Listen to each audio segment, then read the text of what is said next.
ચાલો ચાલો બચ્ચો આગળ વધીએ. લાસ્ટ લેક્ચરમાં આપણે સોલેનોઇડ અને ટોરોઇડ વડે ઉત્પન્ન થતા ચુંબકીય ક્ષેત્રના સૂત્રો મેળવ્યા, હા કે ના, અને એના કેટલાક દાખલા પણ ગણ્યા. તો ચુંબકીય ક્ષેત્ર કોનું કોનું શોધ્યું હતું? એક તો રિંગ વડે ઉત્પન્ન થતું ચુંબકીય ક્ષેત્ર. શું સૂત્ર હતું? રિંગના કેન્દ્રથી એક્સ અંતરે અક્ષ ઉપર આવેલા બિંદુએ ચુંબકીય ક્ષેત્રનું સૂત્ર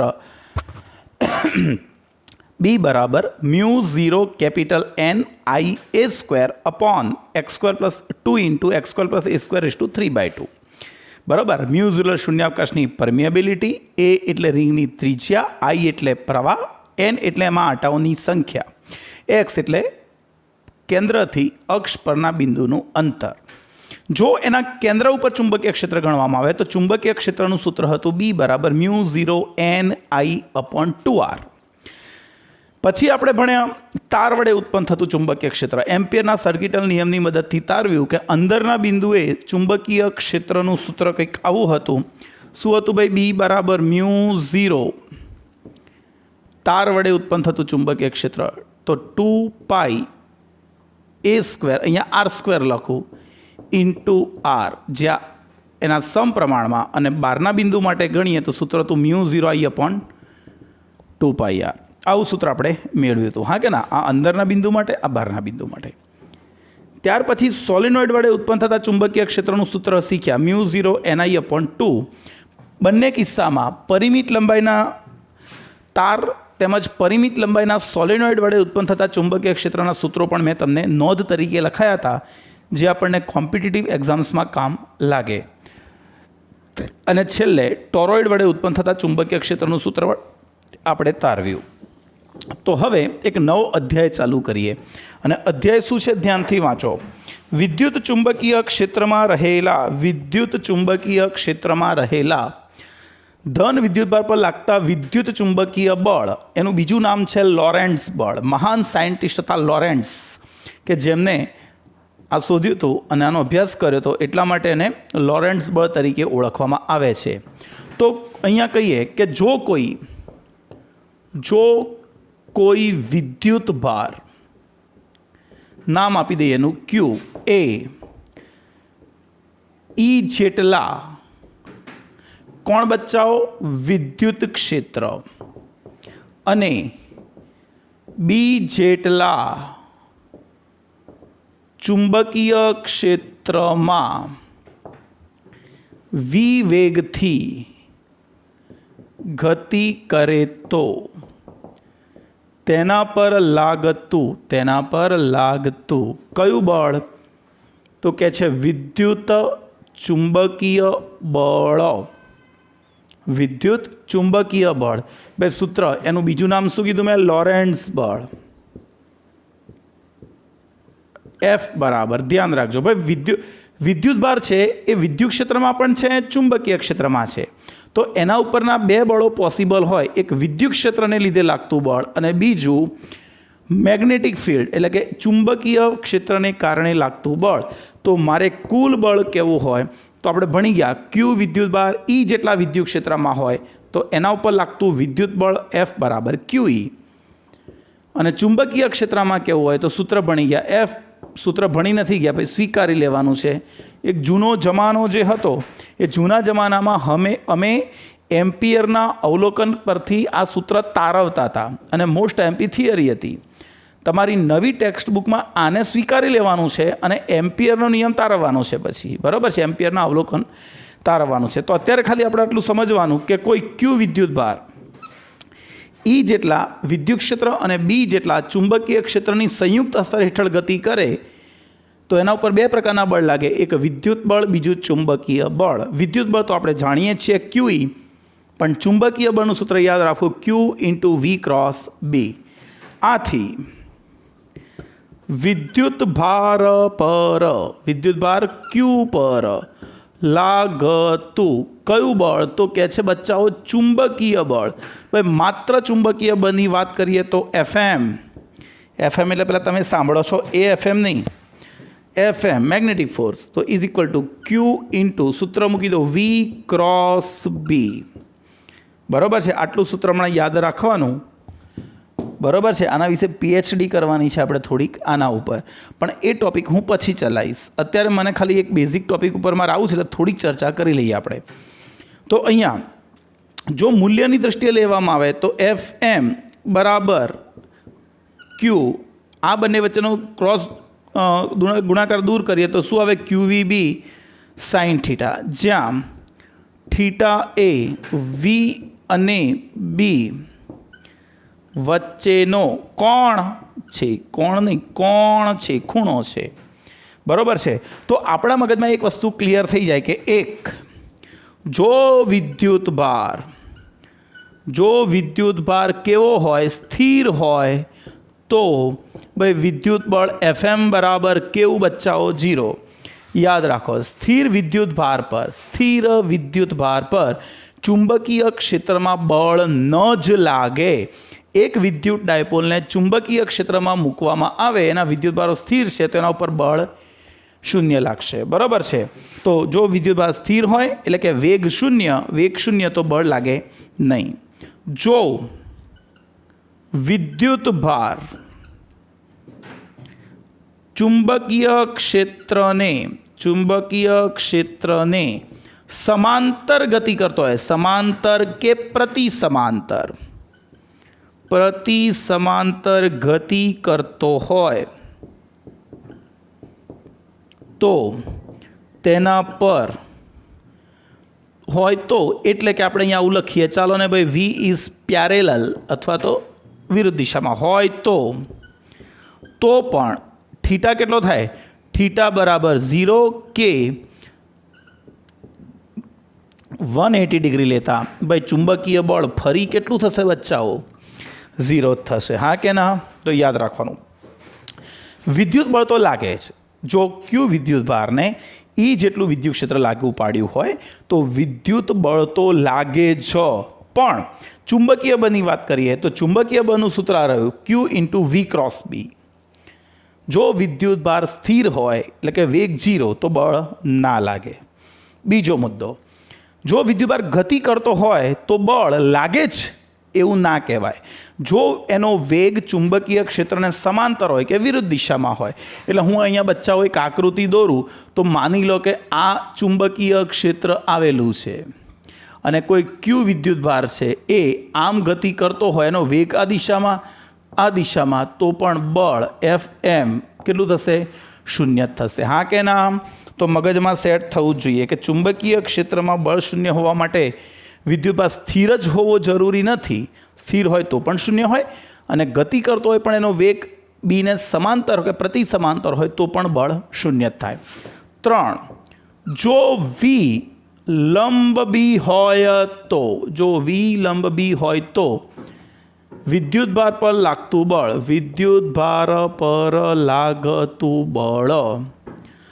મહત્તમ હોય. બરાબર છે. તો મહત્તમ બળ કેટલું બચ્ચાઓ? તો આપણે અહીંયા વિચાર કરીએ તો મહત્તમ બળ F બરાબર Q FM મહત્તમ બળ. તો મેક્સિમમ ફોર્સ લખી દઉં, maximum magnetic force is equal to QVB. હા કે ના? હવે હું તમને થોડીક એક PhD કરાવું અહીંયા. જો કે સાયક્લોટ્રોન ચલાવીશ ત્યારે આ PhD હું તમને ફરી કરાવીશ, એકદમ ડિટેલમાં કરીશું. પણ અહીં આપણે સમજીએ કે જો કોઈ વિદ્યુત ભારિત કણ ચુંબકીય ક્ષેત્રમાં લંબ રૂપે દાખલ થાય તો શું? જો ભાઈ લંબ રૂપે દાખલ થાય ને બચ્ચાઓ તો F બરાબર Q × V × B અનુસાર, ભાઈ આ અનુસાર જે બળ લાગશે ને ભાઈ, બળ એ વેગને પણ લંબ હોય અને જે બળ લાગશે ને બચ્ચાઓ એ ચુંબકીય ક્ષેત્રને પણ લંબ હોય, આ બંનેને લંબ હોય. હવે અહીં F લંબ V હોવાથી ભાઈ બળ વેગને કેવું છે? ચુંબકીય બળ વેગને કેવું છે? લંબ રૂપે. જો લંબ રૂપે હોય તો એનો પ્રવેગ પણ વેગને કેવો થાય? લંબ રૂપે થાય. ભાઈ જે દિશામાં બળ હોય પ્રવેગ પણ એ જ દિશામાં હોય. તો F લંબ V હોય તો પ્રવેગ પણ વેગને કેવો હશે? લંબ જ હશે. અને જો આવું હોય તેથી याद करो बच्चाओ, આપણો ભવ્ય ભૂતકાળ યાદ કરો, આપણો ભવ્ય ભૂતકાળ. એમાં મેં તમને 11મા ધોરણમાં ચોથા ચેપ્ટરમાં આપણે નિયમિત વર્તુળ ગતિ શીખ્યા હતા. એ વખતે આપણે કીધું હતું કે જો પ્રવેગ વેગને લંબરૂપે હોય, જો પ્રવેગ વેગને લંબરૂપે હોય તો વેગની માત્ર દિશા બદલાય, મૂલ્ય બદલાશે નહીં, એટલે કે ઝડપ બદલાય નહીં. તો અહીં પણ વી એફ લંબ વી, તો એ લંબ વી છે, એ લંબ કેવું છે? વી છે, પ્રવેગ લંબ છે. તો પ્રવેગ વેગને લંબ હોવાથી વેગની માત્ર દિશા જ બદલાય, તેનું મૂલ્ય કૌંસમાં લખીએ ઝડપ કેવી રહે? અચળ રહે.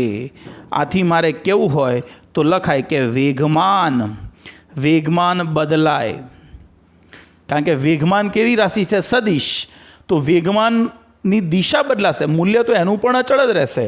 તો વેગમાનની દિશા બદલાય પણ મૂલ્ય અચળ રહે. ગતિ ઉર્જા હંમેશા અચળ જ રહે, અચળ જ રહે. યાદ રાખજો. તો બચ્ચાઓ સૌથી પહેલાં એક વસ્તુ ક્લિયર કરી દઉં કે ચુંબકીય ક્ષેત્રમાં કોઈ પણ વિદ્યુતભાર દાખલ થાય, હવે લંબરૂપે થાય કે સમાંતર થાય એની ચિંતા ના કરતા, પણ એની ગતિ ઉર્જા હંમેશા અચળ જ રહે. કોઈ કે સર તમે એવું કીધું કે લંબરૂપે દાખલ થાય તો આ, પણ માનો કે લંબરૂપે ના થાય તો? જો ભાઈ લંબરૂપે દાખલ ના થાય ને તો ચિંતા નહીં કરવાની. કેમ? એક વસ્તુ બતાવું. જો વી અને બી વચ્ચેનો ખૂણો થીટા એ 0, 90 કે 180 ન હોય તો ચાલો તો માની લઈએ કે બચ્ચાઓ આ રીતે જાય છે, આ રીતે. આ કોણ છે? ચુંબકીય ક્ષેત્ર બી. અને એક કણ આમ લંબરૂપે નહીં પણ કોઈ થીટા કોણે પ્રવેશે છે, થીટા કોણે. તો તમે વેગના બે ઘટક વિચારી શકો. જો થોડુંક ત્રાંસું દેખાય છે ને તમને, મને પણ ત્રાંસું દેખાય, થોડુંક સરખું કરી દઈએ. બોર્ડ પર આવું થવાનું, કારણ કે અત્યારે મોબાઈલ પર ધ્યાન રાખવાનું, નહીં બી રાખવાનું, એટલે લોચો થાય. તો અહીંયા આ જે છે અને આ છે, તો આ ચુંબકીય ક્ષેત્ર બી છે, આ કણનો વેગ વી છે અને આ ખૂણો થીટા છે.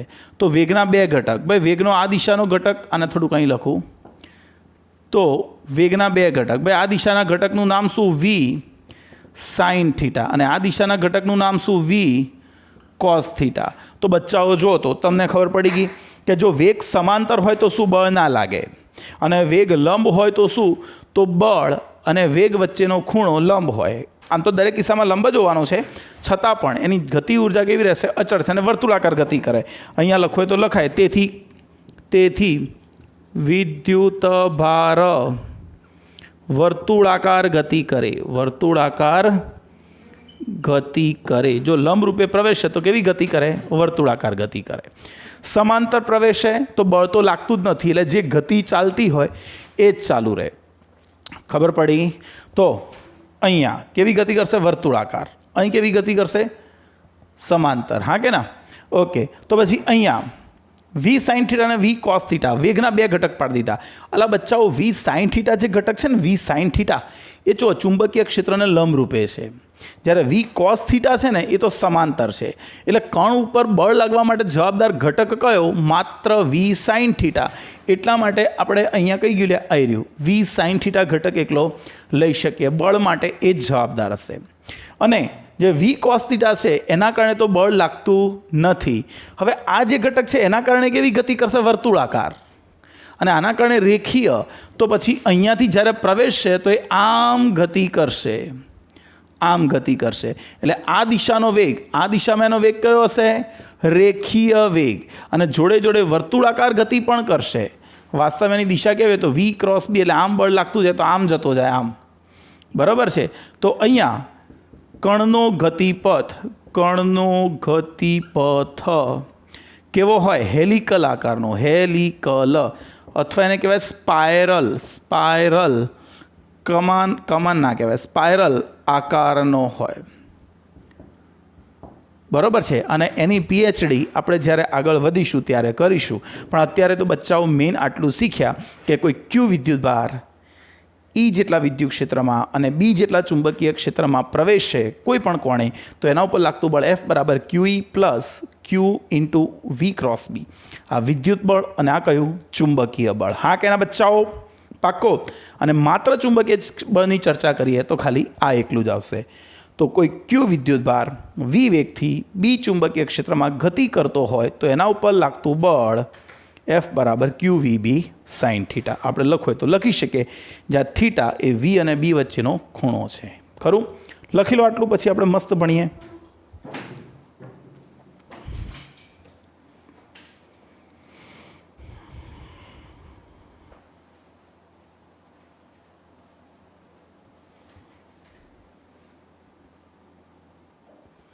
ચાલો આગળ વધીએ। હવે શું ભણ્યા? કોઈ ક્યુ વિદ્યુતભાર બી જેટલા ચુંબકીય ક્ષેત્રમાં વી વેગથી ગતિ કરતો હોય તો એના ઉપર લાગતું ચુંબકીય બળ એફ બરાબર ક્યુ ઇન્ટુ વી ક્રોસ બી। તો એના ઉપરથી હવે એક મોસ્ટ આઈએમપી થિયરી ધ્યાન રાખજો બચ્ચાઓ, આવડ વી જ જોઈએ કોઈ પણ સંજોગોમાં।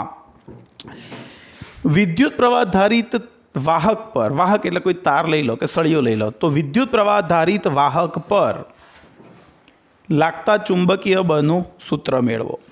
चालो भाई हूँ मानी लऊं कि आ कोईक सळियो छे अने आ सळियाने मैं चुंबकीय क्षेत्रमां मूक्यो। हाँ के ना? अने एमांथी प्रवाह वहे छे। प्रवाह केम वहे छे? पदार्थ कोईपण वाहकमां प्रवाह क्यारे वहे? ज्यारे आपणे एने पीड़ी लागू पाडीशुं त्यारे विद्युत भारित कणो વધુ સ્થિતિમાનથી ઓછા સ્થિતિમાન તરફ ગતિ કરશે ત્યારે વિદ્યુત પ્રવાહ વહેશે। હા કે ના? આવું ભણ્યા હતા।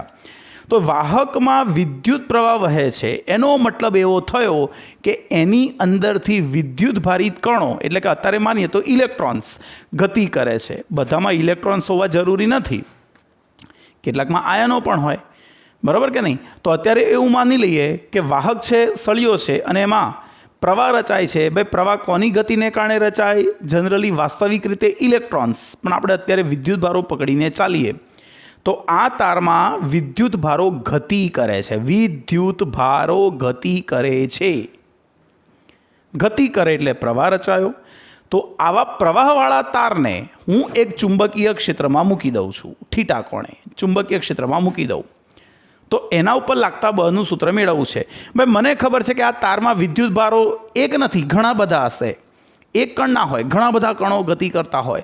दरेक कण वी वेगथी गति करे छे एवुं मानी लो तो दरेक उपर लागतुं बळनुं सूत्र शुं? जो भाई आ सळियामानो विद्युत भारित कण परनो विद्युत भार क्यू होय, एनो सरेराश ड्रिफ्ट वेग वी होय અને ચુંબકીય ક્ષેત્ર બી હોય તો આપણે સૂત્ર ભણી ગયા। દરેક કણ પર લાગતું બળ F બરાબર Q into V cross B। F બરાબર Q into V cross B આવું સૂત્ર ભણી ગયા આપણે। હા કે ના? ભણી ગયા ને આવું સૂત્ર? આ સૂત્ર ભણી ગયા હતા। અહીંયા VD શું લીધો છે? મેં ડ્રિફ્ટ વેગ, કારણ કે વાહકમાં વિદ્યુત ક્ષેત્ર લાગુ પાડીશું તો એને ડ્રિફ્ટ વેગ પ્રાપ્ત થાય। तो आ तो एक कण पर लागतुं बळ, पण एमां एवा तो असंख्य कणो छे तो बधा उपर एटलुं बळ लागशे। तो बधा उपर बळ लागे अने ए बळ छेवटे कोना उपर लागे? सळिया पर। तो सळिया उपर चुंबकीय बळ लागशे, जे आपणे गणવું છે। खबर पड़ी केम? तो फरी सादा शब्दों में कि तार में प्रवाह वहेतो होय त्यारे अंदरना विद्युत भारो गति करे। आ तारने चुंबकीय क्षेत्र में मूकवामां आवे तो अंदर रहेला विद्युत भारो पर बळ लागे अने ए बळ छेवटे सळिया पर लागे। तो मारे एनुं सूत्र मेळवવું છે। तो आपणे सौथी पहेला तो एक सळियो धारवो पड़े। तो धारो कि कोई एल लंबाईना ए प्रवाहना आड़छेदनुं क्षेत्रफळ, आ सळियो छे जेमांथी प्रवाह पसार थाय छे आई, एना आड़छेदनुं क्षेत्रफळ केटलुं? ए। અને आई प्रवाहનું વહન કરતા સુરેખ વાહક તાર અથવા સળિયાનો વિચાર કરો। ધારો કે તેમાં ગતિમાન વિદ્યુતભારો, જે વિદ્યુતભારો ગતિ કરવાના છે, જેમના કારણે પ્રવાહ રચાય છે અને ગતિ કરવાના છે, તેમની સંખ્યા ઘનતા n છે। પછી સંખ્યા ઘનતાનો મતલબ શું? એકમ, સળિયાના એકમ કદમાં સમાયેલા વિદ્યુતભારોની સંખ્યા। તો આ સળિયામાં પ્રતિ 1 મીટર ક્યુબ દીઠ ગતિમાન વિદ્યુતભારો કેટલા છે?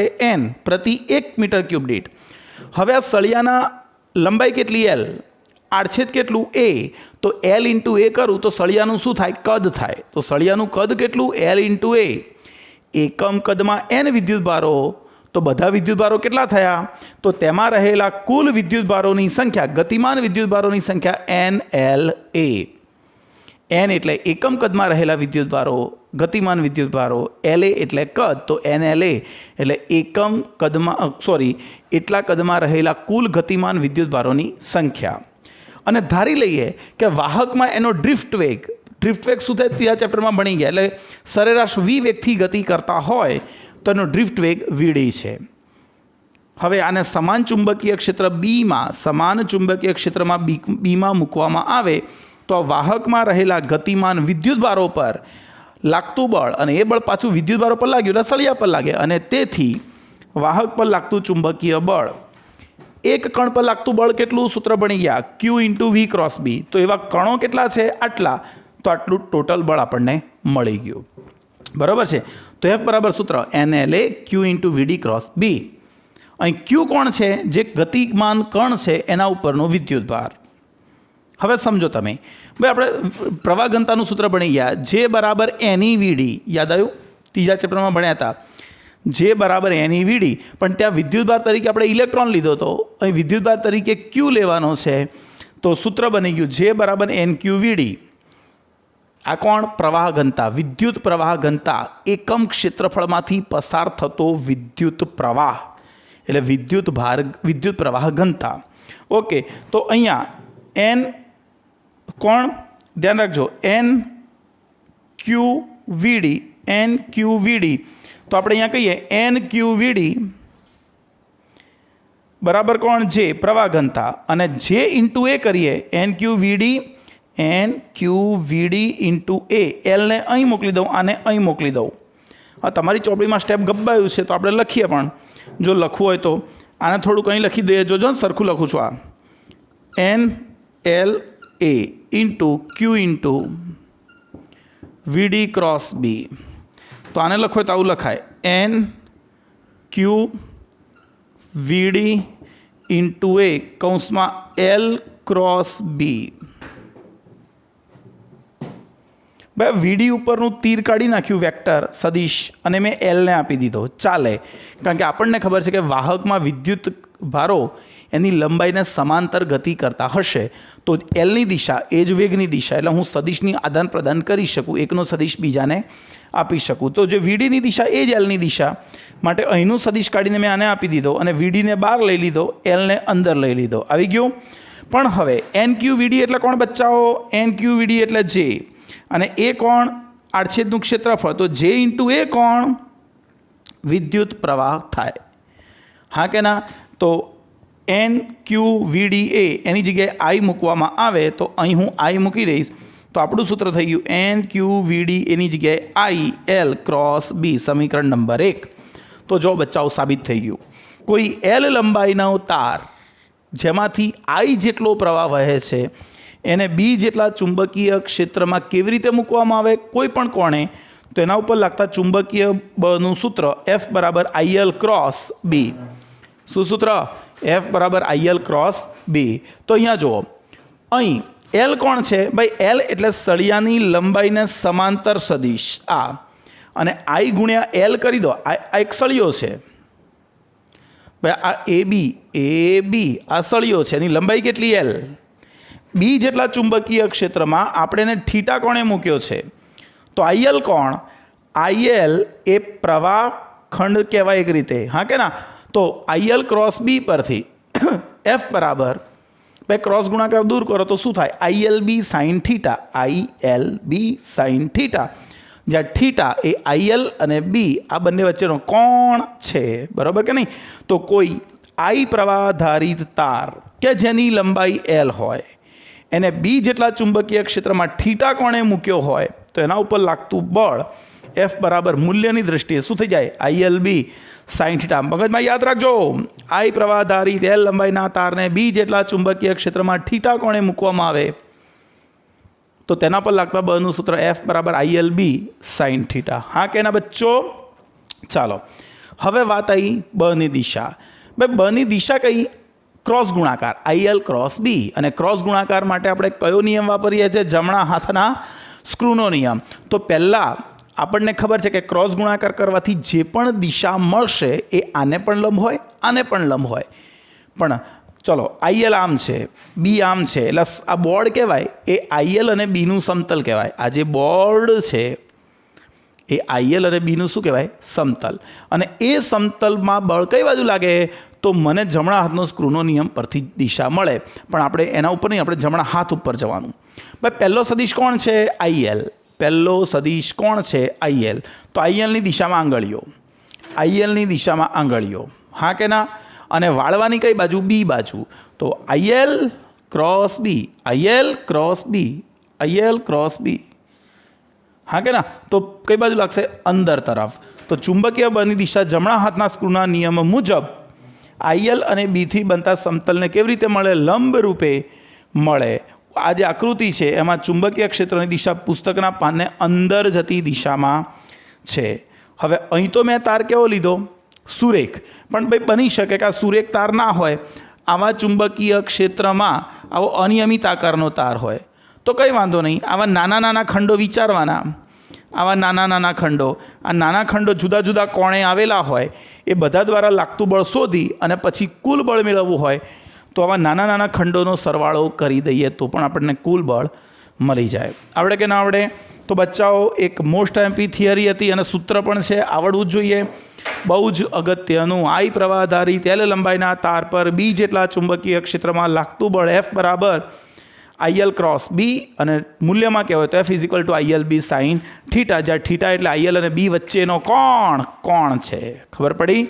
ચાલો જોઈ લો. પછી હજુ એક થિયરી ભણીએ, પછી દાખલા ગણીશું.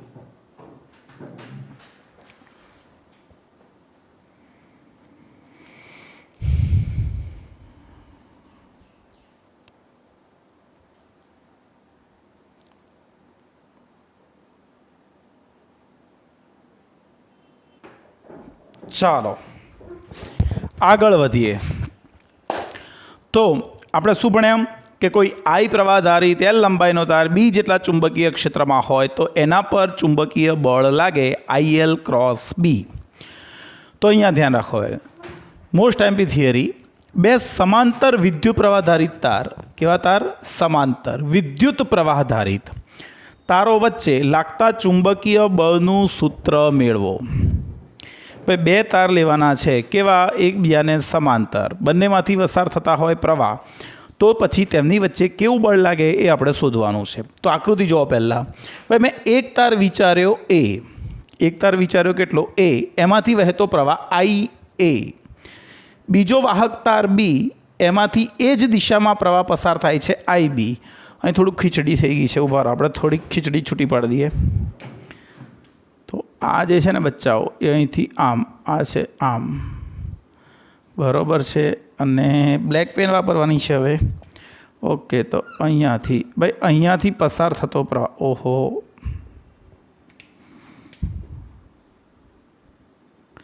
આ તારનું નામ છે B, એમાંથી પસાર થતો પ્રવાહ કેટલો છે? IB. અહીંયા જે તાર છે એ B તાર છે અને અહીંયાથી આટલી લંબાઈ L ધારી એટલે આટલો ખંડ મારે કેવો હોય? આ ખંડ. તો ILB ઇન્ટુ B થાય, IB ઇન્ટુ B થાય. ઓકે, તો સમજીએ હવે. તો મેં શું વિચાર્યું? એક વાહક તાર છે A, એમાંથી પસાર થતો પ્રવાહ IA. એને સમાંતર એક બીજો વાહક તાર છે જે એનાથી સમાંતર કેટલા અંતરે? D અંતરે આવેલો છે. તારનું નામ છે B, એમાંથી પસાર થતો પ્રવાહ IB. બે તાર છે IA અને IB, A અને B, બંનેમાંથી પસાર થતા પ્રવાહ IA અને IB, બંને વચ્ચેનું અંતર D. અને હવે ચાલો આપણે ભણ્યાની વાત કરીએ કે ભાઈ તાર ઉપર બળ ક્યારે લાગે? તો જ્યારે તારમાંથી પ્રવાહ વહેતો હોય અને તાર ચુંબકીય ક્ષેત્રમાં હોય. ઓકે, તો આ દરેક તારમાંથી પ્રવાહ તો વહે જ છે. હવે બે પૈકીનો કોઈ એક તાર વિચારો, સપોઝ A તાર. ભાઈ એ તારમાંથી પ્રવાહ વહે છે એટલે એ તાર શું ઉત્પન્ન કરશે? ચુંબકીય ક્ષેત્ર. બીજા લેક્ચરમાં ભણ્યા હતા જ્યારે તારમાંથી પ્રવાહ વહેતો હોય તો તાર પોતાની આજુબાજુ શું ઉત્પન્ન કરે? ચુંબકીય ક્ષેત્ર. તો તાર એ વાહક એણે શું ઉત્પન્ન કર્યું? ચુંબકીય ક્ષેત્ર. અને એના ચુંબકીય ક્ષેત્રમાં તાર બી આવેલો છે એવું કહેવાય. તાર ઊંધું પણ ખરું, બી તાર પણ ચુંબકીય ક્ષેત્ર ઉત્પન્ન કરતો હશે અને એના ચુંબકીય ક્ષેત્રમાં એ આવેલો છે એવું કહેવાય. ટૂંકમાં બંને તારો પ્રવાહના કારણે ચુંબકીય ક્ષેત્ર ઉત્પન્ન કરે અને એના લીધે બીજો તાર એના ચુંબકીય ક્ષેત્રમાં છે એવું કહેવાય. તો અહીંયા કોઈ એકને પકડીને ચાલીએ કે ભાઈ તાર એ જે છે એમાંથી વહે છે પ્રવાહ આઈએ અને એણે ઉત્પન્ન કર્યું ચુંબકીય ક્ષેત્ર બીએ અને એના ચુંબકીય ક્ષેત્રમાં બીજો તાર છે જેમાંથી પ્રવાહ વહે છે. તો મારથી એવું કહેવાય કે બી તારમાંથી વહેતા પ્રવાહ આઈબી અને એની લંબાઈ એલ વિચારીએ તો કોઈ ખંડ લઈએ IBL. આ ખંડ એના ચુંબકીય ક્ષેત્રમાં છે એવું કહેવાય અને હોય તો આના ઉપર બળ લાગે. કેટલું લાગે? IL ક્રોસ બી. એ રીતે અહીંયા IB into L cross capital B, જ્યાં બી કોનું ચુંબકીય ક્ષેત્ર? પહેલા તારનું. તો આપણે ધારી લીધું કે આકૃતિમાં એકબીજાથી ડી અંતરે રહેલા અતિ લાંબા સમાંતર વાહકો એ અને બી છે, જેમાંથી અનુક્રમે IA અને IB પ્રવાહ પસાર થાય છે. દરેક તાર બીજાના ચુંબકીય ક્ષેત્રમાં રહેલો છે તેમ કહેવાય. ઓકે, હવે વાહક એ દ્વારા શું ઉત્પન્ન થશે? ચુંબકીય ક્ષેત્ર. અને એનાથી બીનું અંતર દરેક બિંદુ માટે સરખું જ છે, માટે વાહક એ દ્વારા વાહક બી પરના દરેક બિંદુએ સમાન ચુંબકીય ક્ષેત્ર ઉત્પન્ન થાય અને એ ચુંબકીય ક્ષેત્રનું નામ આપી દીધું કેટલું? BA. અને ચુંબકીય ક્ષેત્રની દિશા કઈ? તો આપણે અહીંયા કહીએ કે ભાઈ અહીંથી આમ ગણીશું આ અને તાર અહીંયા છે તો આમ, એટલે અહીંથી આમ જોઈએ તો કઈ બાજુ? અંદર તરફ. આ બે તાર છે ને ભાઈ 3Dમાં દેખાતા નથી, આમ છે. બે તાર આમ છે, આમ. એક આ રહ્યો અને બીજો આ રહ્યો છે ને, બે તાર આ રહ્યા. આ પહેલો તાર IA, આ IB. આમાંથી પ્રવાહ આમ પસાર થાય તો આના વડે અહીં ઉત્પન્ન થતું ચુંબકીય ક્ષેત્ર IL ક્રોસ R. એટલે અહીંથી ચુંબકીય ક્ષેત્ર કઈ બાજુમાં હશે? અધો દિશામાં. તો મારે કેવું હોય તો આના વડે અહીં ઉત્પન્ન થતું ચુંબકીય ક્ષેત્ર અધો દિશામાં હશે. તો સમાન ચુંબકીય ક્ષેત્ર BA ઉત્પન્ન થયું. BA કઈ આગળ? બી આગળ. કોનું? એનું. અને એની દિશા જમણા હાથના સ્ક્રૂના નિયમ મુજબ કઈ બાજુ મળે? અધો દિશામાં. અને મૂલ્ય કેવું હોય તો ભણી ગયા ભાઈ, I પ્રવાહધારી તારથી R અંતરે ચુંબકીય ક્ષેત્ર μ0I/2πr. તો અહીંયા અંતર D છે, પ્રવાહ IA છે, માટે વાહક એ વડે બી આગળ ચુંબકીય ક્ષેત્ર B બરાબર μ0I/2πr. પણ μ0I એટલે IA/2π. અંતર કેટલું? બે વચ્ચે D. તો આટલું ચુંબકીય ક્ષેત્ર ઉત્પન્ન થાય ક્યાં બચ્ચાઓ? અહીં. કોના વડે? એ દ્વારા. દિશા કઈ? નીચે તરફ. ઓકે, હવે મારે તો પેલું સૂત્ર વાપરવાનું છે IL ક્રોસ બી. એટલે ચુંબકીય ક્ષેત્ર કોનું? એનું. પણ પ્રવાહખંડ કોનો? બીનો. તો મારે બી ઉપર કોઈ પ્રવાહખંડ વિચારવો પડશે. બી ઉપર કોઈ પ્રવાહખંડ વિચારવો પડશે. તો બી ઉપર કોઈ L લંબાઈનો પ્રવાહખંડ પર બી ઉપરના કોઈ L લંબાઈનો પ્રવાહખંડ, અને પ્રવાહખંડ કેવી રીતે મળે? પ્રવાહ ગુણ્યા લંબાઈ. તો IB ઇન્ટુ L આ દિશામાં હશે. એના ઉપર વાહક એના ચુંબકીય ક્ષેત્રને લીધે લાગતું બળ, બે બળનું સૂત્ર ભણી ગયા. FB બરાબર ILB sine theta. Sine theta તો અહીંયા થીટા 90 થશે, કારણ કે આ બંને પરસ્પર લંબ હશે. પ્રવાહ કેવી રીતે છે? બીનો પ્રવાહ કઈ બાજુ છે બચ્ચાઓ? હું અહીંયા સાઇન 90 લખીશ, ભલે ચોપડીમાં ના લખ્યો, હું અહીંયા લખીશ સાઇન 90, કારણ કે મને ખબર છે કે બીનો પ્રવાહ કઈ બાજુ છે. ભાઈ બીનો પ્રવાહ આમ છે, આમ. અને આનું ચુંબકીય ક્ષેત્ર જોવા જઈએ, આનું તો IL ક્રોસ બી અહીંથી કઈ બાજુ? આમ નીચે ચુંબકીય ક્ષેત્ર થાય અને પ્રવાહ આમ છે. તો બીનો પ્રવાહખંડ IBL આમ અને ચુંબકીય ક્ષેત્ર નીચે, એટલે બંને પરસ્પર લંબ થાય. આને તમે યામાક્ષ પદ્ધતિમાં પણ લખી શકો છો. તો IB ઇન્ટુ L એટલે પ્રવાહખંડ, ચુંબકીય ક્ષેત્ર એનું ઇન્ટુ સાઇન 90. સાઇન 90 એટલે 1 અને BA એટલે આ રહ્યું μ0I/2πd. અને સરખું લખીએ તો બી તાર પર એ વડે લાગતું બળ, તો FBA બરાબર μ0 IA IBL અપોન 2πd આવી ગયો. તો જો સૂત્ર બની ગયું કે એકબીજાથી ડી અંતરે આવેલા બે તારોમાંથી વહેતા પ્રવાહ IA અને IB છે, તો તેની L લંબાઈ દીઠ લાગતું ચુંબકીય બળ FBA બરાબર μ0 IA IBL અપોન 2πa. ચાલો દિશા, ભાઈ દિશા શું કે IL ક્રોસ B, તો IL કઈ બાજુ આમ, B કઈ બાજુ નીચે, તો IL ક્રોસ B, તો કઈ બાજુ બળ આવ્યું આમ, આમ એટલે આના ઉપર લાગતું બળ એ તરફ હશે. તો જમણા હાથના નિયમ મુજબ FBAની દિશા B થી એ તરફ મળે, જે દર્શાવે છે કે બંને તારો વચ્ચે કયું બળ લાગે છે? આકર્ષી પ્રકારનું ચુંબકીય બળ. જો બંને એક જ દિશામાં પ્રવાહનું વહન કરતા હોય તો તેમની વચ્ચે આકર્ષી બળ લાગે. પણ આ જ વસ્તુ માનો કે પ્રવાહ ઊંધો હોય, આનો પ્રવાહ ઊંધો હોય, તો IL જે આમ હતો એની જગ્યાએ આમ જતો રહેશે, તો IL ક્રોસ B થાય ને. જે IL આમ છે પણ પ્રવાહ ઊંધો હોય, આનો આમ અને આનો ઊંધો હોય, તો IL ક્રોસ B, તો આ બંને વચ્ચે બળ અપાકર્ષણ થશે, એટલે અહીંથી નીચે તરફ બળ લાગશે. હા કે ના? તો નોટ તરીકે લખ્યું, જો બંને તારોમાં પ્રવાહ એક જ દિશામાં પસાર થાય તો તેમની વચ્ચે આકર્ષી પ્રકારનું બળ, અને પરસ્પર વિરુદ્ધ પ્રવાહ હોય તો તેમની વચ્ચે અપાકર્ષી પ્રકારનું બળ હોય. તો વ્યાપક રીતે એક સૂત્ર બનાવી દીધું કે કેટલા ડી અંતરે રહેલા બે તાર કેટલા અંતરે રહેલા છે બચ્ચાઓ? ડી અંતરે બે તાર એકબીજાને કેવા છે? સમાંતર. હા કે ના? બે તાર આમાંથી વહે તો પ્રવાહ કેટલો? I1, આમાંથી I2, બંને વચ્ચેનું લંબ અંતર કેટલું? D. તો તેમની એકમ લંબાઈ દીઠ લાગતું બળ, એટલે આ જે બળ લાગ્યું ને બચ્ચા, એ L લંબાઈ દીઠ લાગ્યું. કેટલી લંબાઈ પર? L. તો હું L ને નીચે લઈ આવું, તો F/L બરાબર μ0 I1 I2 અપોન 2πd. જો L ગુણો તો L લંબાઈ પર લાગતું બળ, પણ એકમ લંબાઈ દીઠ લાગતું બળ જોઈતું હોય તો F/L કરી નાખવું પડે. L ને નીચે લઈ આવીએ તો F/L બરાબર μ0 I1 I2 અપોન 2πd. બે અતિ લાંબા I1 I2 પ્રવાહધારિત તાર કે જેમની વચ્ચે અંતર D છે, તેમની વચ્ચે એકમ લંબાઈ દીઠ લાગતું ચુંબકીય બળ F/L બરાબર μ0 I1 I2 અપોન 2πd. જો પ્રવાહ એક જ દિશામાં હોય તો તારો વચ્ચે આકર્ષી પ્રકારનું ચુંબકીય બળ લાગે. જો પ્રવાહ વિરુદ્ધ હોય તો બંને વચ્ચે અપાકર્ષી પ્રકારનું ચુંબકીય બળ લાગે.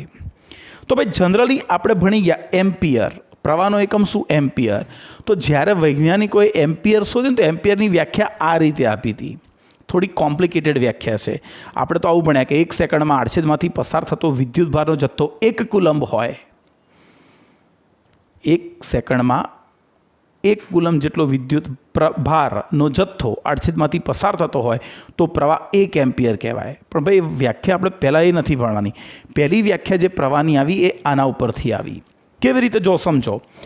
F/L કોણ છે? એકમ લંબાઈ દીઠ લાગતું બળ.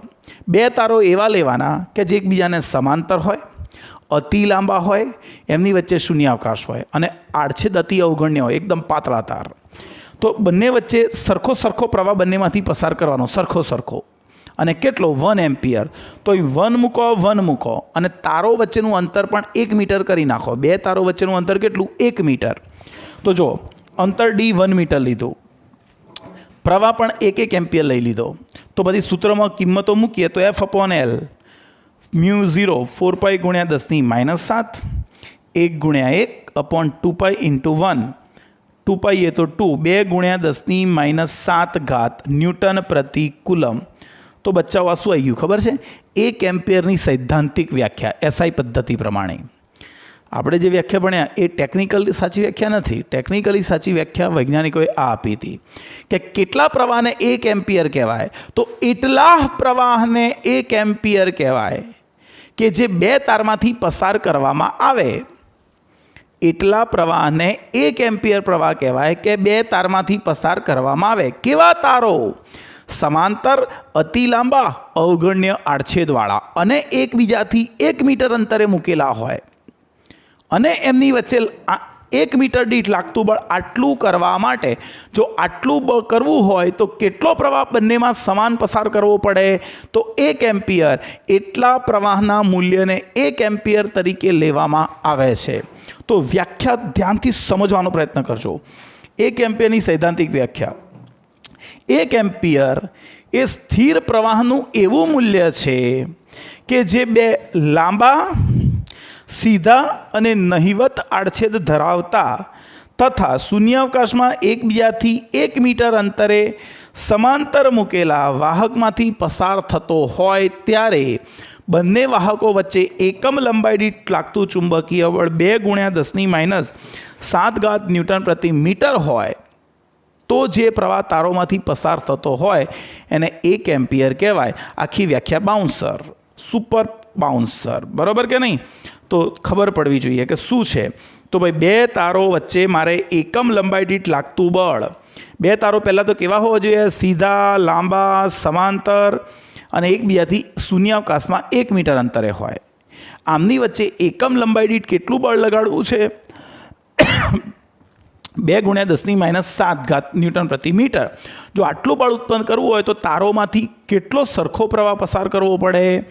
જેટલો કરવો પડે એટલા જથ્થાને 1 એમ્પિયર તરીકે ઓળખવામાં આવે. તો વ્યાખ્યા ગૌર કરો કે 2 તારમાંથી પ્રવાહ સરખો પસાર થવો જોઈએ, પણ એ પ્રવાહ એવો હોવો જોઈએ કે જે લાંબા, સીધા અને નહિવત આડછેદ ધરાવતા તારમાંથી એકબીજાથી શૂન્યાવકાશમાં 1 મીટર અંતરે સમાંતર રાખેલા હોય ત્યારે તેમની એકમ લંબાઈ દીઠ લાગતો ચુંબકીય બળ 2 × 10⁻7 ન્યૂટન પ્રતિ મીટર હોય. તો એને આપણે 1 એમ્પિયર તરીકે ઓળખીશું. બરાબર છે?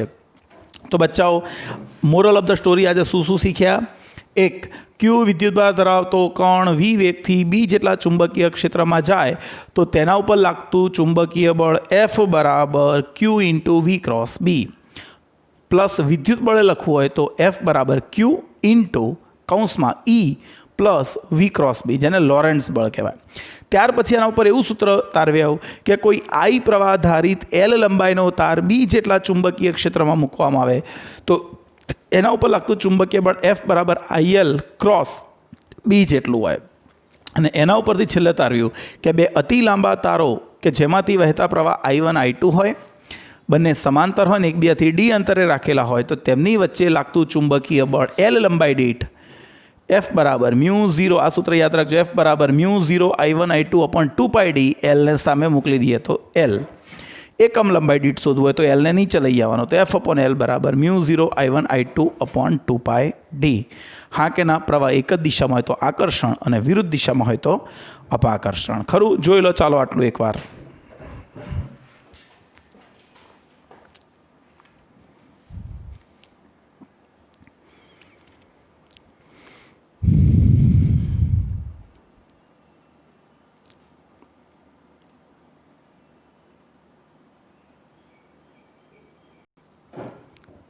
ચાલો બચ્ચાઓ આગળ વધીએ. તો આજે જે દાખલા ગણ્યા, થિયરી ભણ્યા, એના ઉપરથી કેટલાક ન્યુમેરિકલ ગણવાનો ટ્રાય કરીએ. જોઈએ છે કે આપણને આવડે કે નહીં. આટલું શીખ્યા પછી ના આવડે તો આપણું ધ્યાન હતું નહીં એવું કહેવાય. બાકી મેં તો બરાબર જ શીખવાડ્યું છે. ચાલો આગળ. સ્વાધ્યાયનો કાઢો, ટેક્સ્ટબુક જુઓ અને ટેક્સ્ટબુકમાં સ્વાધ્યાય પેજ નંબર 169. સ્વાધ્યાયમાં પહેલો ગણી નાખ્યો, બીજો, ત્રીજો, ચોથો પતી ગયો છે. ખરું? ચાલો 5મો. ધ્યાનથી વાંચો સ્વાધ્યાય. હવે તો પેન બી કહે છે કે બંધ કરો. તો સ્વાધ્યાય કેટલો છે? 4.5. વાંચો. 0.15 ટેસ્લાના નિયમિત ચુંબકીય ક્ષેત્રમાં બી કેટલું લા છોકરો? 0.15 ટેસ્લા. ચુંબકીય ક્ષેત્ર સાથે 30 ડિગ્રીનો કોણ બનાવતી, થીટા બરાબર 30 ડિગ્રીનો કોણ બનાવતી દિશામાં રહેલા તારમાંથી 8 એમ્પિયર પ્રવાહ પસાર થાય છે. હા કે ના? તો તાર પર લાગતા ચુંબકીય બળનું મૂલ્ય, તારની લંબાઈ કે કશું આપ્યું નહીં લા? હા, આવું ના ચાલે ભાઈ. તારની લંબાઈ તો જોઈશે જ. તારની લંબાઈ આપી નથી. ખરું કે નહીં? ઓકે, એક કામ કરી નાખીએ. એકમ લંબાઈ દીઠ લાગતું બળ સુધારી દેજો. એકમ લંબાઈ દીઠ લાગતું બળ. ભાઈ એકમ લંબાઈ દીઠ લાગતું બળ જ માગ્યું હશે 100%. એટલે આપણે શોધવાનું છે F/L ક્વેશ્ચન માર્ક. તો બચ્ચાઓ જો આપણને સૂત્ર ખબર છે કે ભાઈ F બરાબર ILB સાઇન થીટા પરથી એકમ લંબાઈ દીઠ એટલે F/L. શું સૂત્ર? IB સાઇન અને થીટા કેટલો છે 30, I 8, B 0.15, સાઇન 30 1/2. તો આ આવી ગયું 2 તો કેટલા થાય 4 ને 0.6 ન્યૂટન પ્રતિ મીટર. ભાઈ બરાબર છે. 4 15 ચોક 60 એટલે 0.6 ન્યૂટન પ્રતિ મીટર એકમ લંબાઈ દીઠ બળ જ માગ્યું હશે, કારણ કે લંબાઈ આપી નથી તો પછી કઈથી મેળ પડે? બરાબર કે નહીં બચ્ચાઓ? ચાલો આવડે કે ના આવડે એકદમ સહેલો છે. એના પછી જઈએ, જોઈ લો આમ, પછી જઈએ 4.6 પર. स्वाध्याय 4.6 वो तो उससे भी इजी है. 3 સેન્ટીમીટર લાંબા તારમાંથી 10 એમ્પિયર પ્રવાહ પસાર થાય છે, જેને એક સોલેનોઇડમાં તેની અક્ષને લંબ રૂપે મૂકેલો છે. સોલેનોઇડનું અંદરનું ચુંબકીય ક્ષેત્ર 0.27 ટેસ્લા છે. તો તાર પરનું ચુંબકીય બળ, ભાઈ લંબાઈ આપી છે 3 સેન્ટીમીટર, 3 × 10⁻² મીટર. તારમાંથી પસાર થતો પ્રવાહ છે 10 એમ્પિયર. સોલેનોઇડની અંદરનું ચુંબકીય ક્ષેત્ર છે 0.27 ટેસ્લા અને લંબ રૂપે મૂકેલો છે. તો આપણને ખબર છે કે સોલેનોઇડનું ચુંબકીય ક્ષેત્રની અક્ષને સમાંતર હોય અને તાર અક્ષને લંબ મૂકેલો છે, એટલે તારની લંબાઈનો ખંડ ચુંબકીય ક્ષેત્રને લંબ રૂપે, તો θ90 માટે ચુંબકીય બળ કોઈ પણ બબાલ કર્યા વગર F બરાબર ILB સાઇન થીટા માટે F બરાબર I કેટલું બચ્ચાઓ 3 × 10⁻², B કેટલું, સોરી મેં ખોટું લખ્યું, માટે F બરાબર I કેટલું 10, 3 × 10⁻² લંબાઈ, ચુંબકીય ક્ષેત્ર 0.23 અને આ લખાય સાઇન 90. અલા બચ્ચાઓ પણ સાઇન 90 એટલે તો 1, તો 27 2.7 એટલે 8.1, 27 તરી 81 થાય. તો આટલું એના ઉપર ચુંબકીય બળ લાગે. આવડે કે ના આવડે બચ્ચાઓ? એકદમ સહેલું છે. ચાલો એના પછી જઈએ સ્વાધ્યાયનો 4.7. વાંચો ધ્યાનથી. કેટલા અંતરે રહેલા? 4 સેન્ટીમીટર અંતરે રહેલા 2 લાંબા સીધા અને સમાંતર તાર A અને B માંથી 8 એમ્પિયર અને 5 એમ્પિયર પ્રવાહ એક જ દિશામાં વહે છે. તો તાર એના 10 સેન્ટીમીટર લંબાઈના વિભાગ પર લાગતું બળ શોધો. તો જો તો તમને અહીંયા લંબાઈ બંને વચ્ચેનું અંતર આપેલું છે. બંને વચ્ચેનું અંતર કેટલું છે? તારો વચ્ચેનું 4 સેન્ટીમીટર, 4 × 10⁻² મીટર. બંને તારોમાંથી વહેતો પ્રવાહ IA કહું તો 8 એમ્પિયર અને IB કહું તો 4 એમ્પિયર. સોરી 5 આપેલું છે ભાઈ, 5 એમ્પિયર. એની કેટલી લંબાઈ પર? L બરાબર 10 સેન્ટીમીટર એટલે 0.1 મીટર લંબાઈ પર લાગતું બળ. તો 2 સમાંતર પ્રવાધારિત તાર વચ્ચે, તારો વચ્ચે આકર્ષણ બળ, ચુંબકીય બળ. ભાઈ પહેલાં મૂલ્ય કહીએ તો F બરાબર સૂત્ર ભણી ગયા, μ0 IA/IBL/2πd માટે F બરાબર આ કેટલું 4π × 10⁻7, આ કેટલું 8, આ કેટલું 5, આ કેટલું 0.1 છેદમાં 2π × બંને વચ્ચેનું અંતર 4 × 10⁻². તો આ થઈ જશે 2. ગણજોલા બરાબર, આ થઈ ગયું 2. હા કે ના? 4 તો 2, 2 દૂ 4 પંચા 20 અને 1 મિનિટ એ નીકળી ગયું. તો 2 × 10⁻5 ન્યૂટન. આ બળ આકર્ષી પ્રકારનું બળ હશે, આકર્ષી બળ હશે. કેમ? કારણ કે પ્રવાહો એક જ દિશામાં પસાર થાય એટલે બળ આકર્ષી હશે. જો તો બરાબર ગણિત બે 2 પાઈ એ તો 2 2 8 16 ભાગ્યા ચાલે 4 4 5 20 20 ગુણ્યા 0.1 એટલે 2 અને -2 ઉપર જશે તો 10 ની -5 ન્યૂટન. આવડી જાય કે ના આવડી જાય? છોકરાઓ આનાથી ઇઝી જીવનમાં તમને કશું લાગે છે? ના, આ છેલ્લામાં છેલ્લું ઇઝી હોય.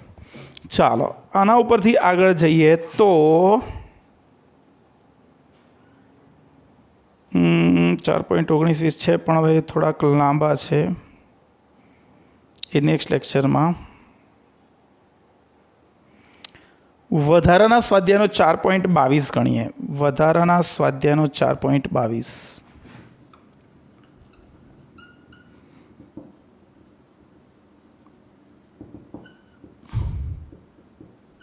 વાંચો ધ્યાનથી. કારની બેટરીને તેને ચાલુ કરતી મોટર સાથે જોડતા 300 એમ્પિયર પ્રવાહનું વહન કરે છે. આ તાર બે તાર છે, બરાબર છે. આ તાર 70 સેન્ટીમીટર લાંબા હોય અને તેમની વચ્ચેનું અંતર 1.5 સેન્ટીમીટર હોય તો એકમ લંબાઈ દીઠ બળ કેટલું લાગશે? આ બળ આકર્ષી હશે કે અપાકર્ષી? ભાઈ તમે સમજો, આ બેટરી છે. ધીસ ઇઝ કોણ? બેટરી. અહીંથી એક તાર આવે, અહીંથી ટર્મિનલમાંથી જઈને આમ જશે એટલે અહીંથી આવે ને અહીંથી પાછો જાય એટલે પ્રવાહ બંને પરસ્પર વિરુદ્ધ હોય અને વિરુદ્ધ હોય તો બંને વચ્ચે અપાકર્ષણ લાગવાનું છે. ચાલો બંનેમાં પ્રવાહ કેટલો વહે છે? I1 I2 બરાબર 300 એમ્પિયર છે ને. બંનેમાં 300 એમ્પિયર પ્રવાહ વહે છે. બંને તારની લંબાઈ કેટલી છે? 70 સેન્ટીમીટર. આ 0.7 મીટર બરાબર છે. અને પછી શું કહે છે? તેમની વચ્ચેનું અંતર ભાઈ D બરાબર 1.5 સેન્ટીમીટર. 1.5 ઇન્ટુ 10⁻² મીટર હોય, બરાબર છે. તો તેમની વચ્ચે એકમ લંબાઈ દીઠ ચુંબકીય બળ તો અહીંયા લખીએ એકમ લંબાઈ દીઠ ચુંબકીય બળ F/L બરાબર સૂત્ર ભણી ગયા μ0 I1 I2 / 2πD.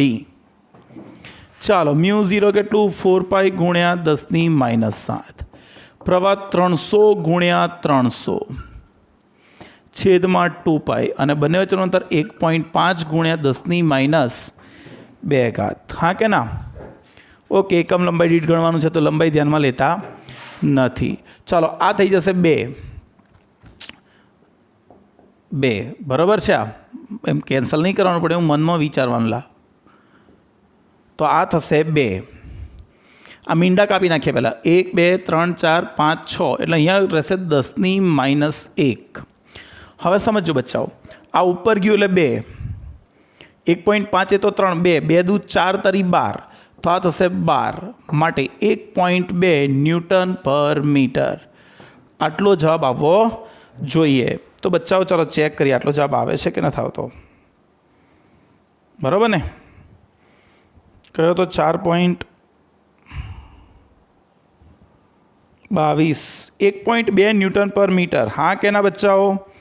તો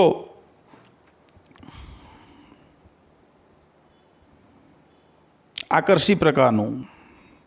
હવે આ છે ને એકમ લંબાઈ દીઠ લાગતું બળ છે. વાસ્તવમાં ખોટું કહેવાય કારણ કે તાર આપણા પરિમિત લંબાઈના છે. આ બળ કેવા પ્રકારનું? અપાકર્ષી પ્રકારનું હોય કારણ કે બંનેમાંથી પ્રવાહ પરસ્પર વિરુદ્ધ દિશામાં પસાર થતો હોય એટલે અપાકર્ષી પ્રકારનું હોય. હા કે ના? ચાલો ક્લિયર થયું? પાક્કુલા છોકરો? એક દાખલો છે બીજો પણ એ નેક્સ્ટ લેક્ચરમાં લઈશું. નેક્સ્ટ લેક્ચરમાં 1 મિનિટ સાયક્લોટ્રોન એક છે દાખલો એ પતાવી દઈએ. ખૂબચામાં જગ્યા છે જરીક.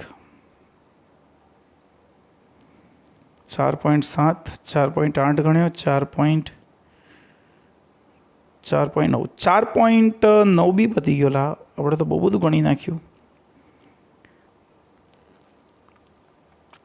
4.11 ગણી નાખીએ. ચાલો ઉદાહરણ 4.10 આ પહેલાં પતાવી દઈએ. ઉદાહરણ 4.10 ધ્યાન રાખજો. કોઈ એક સ્થળે પૃથ્વીના ચુંબકીય ક્ષેત્રનો સમક્ષિતિજ ઘટક, ભાઈ પૃથ્વીના ચુંબકીય ક્ષેત્રનો સમક્ષિતિજ ઘટક આપેલો છે BH લખીએ. આવું આગલા ચેપ્ટરમાં સમજાવીશ કેમ.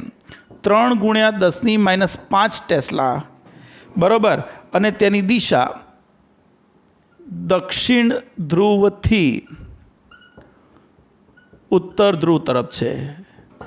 ભાઈ ચુંબકીય ક્ષેત્રની દિશા કઈ બાજુ છે? દક્ષિણ ધ્રુવથી ઉત્તર ધ્રુવ તરફ છે. ખરું? અરે ભૌગોલિક કીધું છે, ભૌગોલિક. ઓકે, દક્ષિણથી ઉત્તર એવું લખો ને. હવે તમને હમણાં ખબર નહીં પડે કે હું આવું કેમ કરું છું, કારણ કે ધ્રુવ અલગ વસ્તુ છે ને દિશા અલગ વસ્તુ છે. એ આપણે આગલા ચેપ્ટરમાં શીખીશું. ઓકે, તો દક્ષિણથી ઉત્તર દિશામાં ચુંબકીય ક્ષેત્ર છે. એક લાંબો સીધો વાહક તાર 1 એમ્પિયર જેટલો પ્રવાહ ધરાવે છે. 1 એમ્પિયર પ્રવાહ ધરાવે છે. તેને સમક્ષિતિજ ટેબલ પર મૂકવામાં આવે છે. જો તેમાંથી પસાર થતા પ્રવાહની દિશા એકવાર પૂર્વથી પશ્ચિમ તરફ અને બીજી વાર દક્ષિણથી ઉત્તર તરફ હોય તો એકમ લંબાઈ દીઠ લાગતું બળ કેટલું હશે? ઓકે, તો ભાઈ પહેલાં તો કહીએ કે તાર પર ચુંબકીય બળ, ભાઈ ચુંબકીય બળ F = ILB sin θ. બચ્ચાઓ બરાબર. માટે એકમ લંબાઈ દીઠ બળ માટે એકમ લંબાઈ દીઠ બળ તો F/L = L IB sin θ. ચાલો હવે પહેલી વાર તાર પૂર્વથી પશ્ચિમ એવું લખેલું છે ને કંઈક. તાર કેવી છે? પૂર્વથી પશ્ચિમ હોય, પશ્ચિમ હોય તો થીટા બરાબર કેટલો લેવાનો? 90. માટે F/L બરાબર I કેટલું બચ્ચાઓ? 1, B કેટલું? 3 × 10⁻5 અને સાઇન 90 તો 1 જ થશે. આ થઈ ગયું 3 × 10⁻5 ન્યૂટન પ્રતિ મીટર. અને હવે ધ્યાન રાખજો એની દિશા કઈ તરફ? ભાઈ દિશા IL × B. IL × B. તો પહેલાં ILની દિશામાં આંગળીઓ. પ્રવાહ કઈ બાજુ જાય છે? પૂર્વથી પશ્ચિમ. પૂર્વથી પશ્ચિમ. ચુંબકીય ક્ષેત્ર કઈ બાજુ છે? ભાઈ ચુંબકીય ક્ષેત્ર કઈ બાજુ છે? ધ્યાનથી વાંચો. ભૌગોલિક ઉત્તર તરફ. ભાઈ ચુંબકીય ક્ષેત્ર ઉત્તર તરફ. એટલે આપણે અત્યારે ઊભા રહી ગયા ક્યાં? મધ્યપ્રદેશમાં ઊભા રહી ગયા.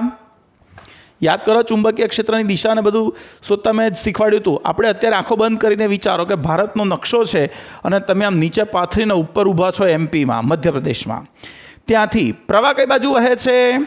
પ્રવાહ વહે છે પૂર્વથી પશ્ચિમ, એટલે પ્રવાહ આમ.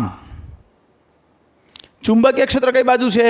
ઉત્તર તરફ. ઉત્તર તરફ, દક્ષિણથી ઉત્તર તરફ. ઓકે, તો બની દિશા IL × B. તો પ્રવાહની દિશામાં પહેલાં આંગળીઓ IL × B. B આમ ના વળે, ના વળે. IL × B. તો પ્રવાહની દિશામાં પહેલાં પશ્ચિમ તરફ આંગળીઓ અને ઉત્તર તરફ વળવી જોઈએ. તો અંગૂઠો કઈ બાજુ? નીચે. તો બની દિશા જમણા હાથના સ્ક્રૂના નિયમ મુજબ બની દિશા અધો દિશામાં હોય. કઈ દિશામાં બચ્ચાઓ? અધો દિશામાં એની દિશા આપણને મળે. પાકું? ચાલો આગળ શું જોઈએ છે આપણે? ચાલો બીજું બોલો હવે શું જોઈએ છે ત્યાં? હા, પ્રવાહ ઉત્તરથી દક્ષિણ વહેતો હોય. 2, જો પ્રવાહ ઉત્તરથી દક્ષિણ હોય તો થીટા બરાબર 0. અલ્યા બચ્ચાઓ તાર કેવી ભાઈ ચુંબકીય ક્ષેત્ર કઈ બાજુ? ઉત્તર દક્ષિણ. અને પ્રવાહની દિશા પણ ઉત્તર દક્ષિણ. તો બંને વચ્ચેનો ખૂણો કાં તો 0 કાં તો 180 અને બંને કિસ્સામાં થીટા 0. તેથી ઉત્તરથી દક્ષિણ છે તો થીટા કેટલો લેવાનો? 180 લેવો પડશે, કારણ કે પ્રવાહ દક્ષિણ તરફ અને ચુંબકીય ક્ષેત્ર ઉત્તર તરફ, એટલે બંને વચ્ચેનો ખૂણો 180. માટે એકમ લંબાઈ દીઠ. તેથી F/L = IB sin 180. ભાઈ sin 180 કેટલું? 0 ન્યૂટન પ્રતિ મીટર. એના ઉપર એકમ લંબાઈ દીઠ કોઈ બળ લાગશે નહીં. ચાલો આજના લેક્ચરમાં માત્ર આટલું નેક્સ્ટ લેક્ચરમાં મળીશું, બરાબર છે? ત્યાં સુધી આ જોઈ રાખો, કંઈ ડિફિકલ્ટી હોય તો ક્લાસ ઉપર આવી શકો છો, પણ આટલું નેક્સ્ટ લેક્ચર પહેલાં આટલું મને ક્લિયર જોઈએ. ચાલો, ક્લાસ ઉપર આવી શકો અથવા ફોન કરી શકશો, બરાબર છે? બાય.